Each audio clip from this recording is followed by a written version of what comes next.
কিরে খাইরুল, তুই আমার গ্রুপে নাস না কেন?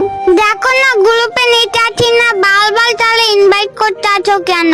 মানে আরে ওই তুই গ্রুপে নিবি না কেন? আর তোর গ্রুপে দুইটা মেয়ে কেন? কি করছ ওদের সাথে? ওদের সাথে প্রেম করি, ওই দুইটা আমার গার্লফ্রেন্ড। মানে এই বয়সে দুইটা গার্লফ্রেন্ড পালস তুই?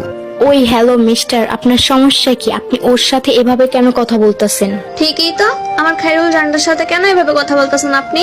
মানে খাইরুল আমি বুঝলাম না, তোর ওই দিন না ব্রেকআপ হলো, আজকে আবার দুইটা গার্লফ্রেন্ড পড়াইছস? আর ওই তোমরা চিনো আমারে? তোমরা যে এইভাবে আমার সাথে কথা বলতেছো?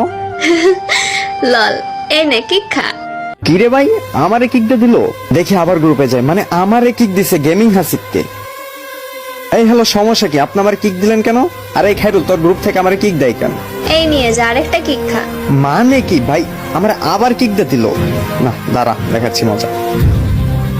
আবে এই বুঝলাম না, এই বটিটা বারবার আসে কেন? এই নে আবার কি খা। মানে আবার কিক দিয়ে দিল। এখন তো আমার রাগ উঠতেছে, আবার যাবো ওদের আজকে ইচ্ছা রকম উচিত শিক্ষা দেবো, আর আমার ভাইগনাটারও। ওই ফারহা আবার দে কিক, মজা লাগতেছে আমার, দে কিক। এই নিয়ে যা আরেকটা কি খা। না রে ভাই, এখন তো আমার রাগ উঠতেছে।